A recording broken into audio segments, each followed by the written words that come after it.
Et oui, on y retourne les garçons. Et on va même à Champigny-sur-Marne, dans le quartier des Coteaux de Chenevière. Et d'après ce que j'aperçois, nous allons visiter une pépite. Mais retrouvons Sophia Bordécasse, une nouvelle consultante officielle. Nous sommes ici à Champigny-sur-Marne, qui est une ville de l'Est parisien dans le Val-de-Marne. C'est une ville en pleine restructuration, il y a pas mal de projets. C'est une ville qui va avoir la chance d'accueillir la future ligne de métro du Grand Paris Express en 2022. Un des points forts de Champigny-sur-Marne, comme son nom l'indique, c'est à la proximité avec les bords de Marne. Vous pouvez aller vous promener en famille et profiter un petit peu d'un esprit de campagne tout en étant proche de Paris. La maison date des années 50, 1948 pour être très précise, et se compose de 3 principaux niveaux. Nous arrivons au premier niveau, dans une pièce de vie qui fait à peu près 71 mètres carrés, articulée autour d'une cuisine ouverte, autour d'un îlot central. La pièce est traversante. Vous avez d'un côté une belle terrasse qui donne sur le jardin de 300 mètres carrés, et de l'autre côté, un balcon avec une vue sur l'Île-de-France.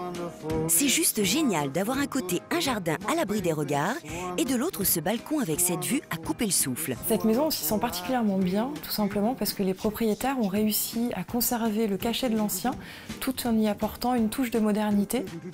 Waouh, la salle de douche avec le miroir bordé d'ampoules, oh, ça me fascine. Et ce dressing ferait pâlir d'envie n'importe quelle femme sur Terre.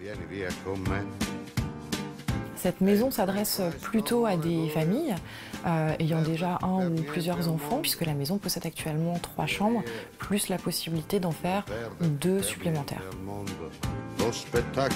L'autre point fort de cette maison, c'est qu'on peut vraiment imaginer une famille avec des enfants d'âge différents dans lesquels on pourra les imaginer grandir. C'est-à-dire que le dernier étage, les combles aménagés, peuvent facilement devenir un étage réservé aux enfants avec leur salle de bain privative.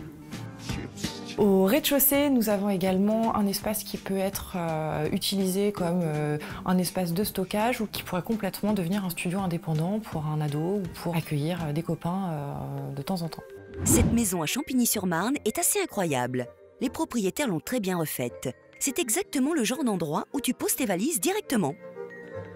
Ah bah voilà, une spéciale Est de Paris. Oui. Alors après la spéciale maison, la spéciale Est. Exactement. Et je vais te dire un truc. Oui. Mon père a habité Champigny. Ah bon? Eh oui. Ah bah tiens, oui. Confidence pour confidence. Quelqu'un d'autre habite à Champigny. Oui, un indice. Vas-y. Monsieur le Cabache, Liliane, fais une valise. C'est quoi, Jean-Pierre Pernaut? Mais, hein? Non? Quoi? C'est Georges Marchais. Ah, tu l'imites très mal. Je n'aime pas du tout. Il habitait là-bas. Oui, ça coûte combien? 650 000. 660, je dis, moi. Fais les valises, Liliane. Ouais. Ouais, ça, je le fais pas bien. Mais non, tu le fais pas bien. Allez, fais tes valises, Bruno. Ah, mince. C'est pour moi. Ah, mais mince. Je deviens meilleur que toi dans l'Est, ce qui est pas bon pour toi.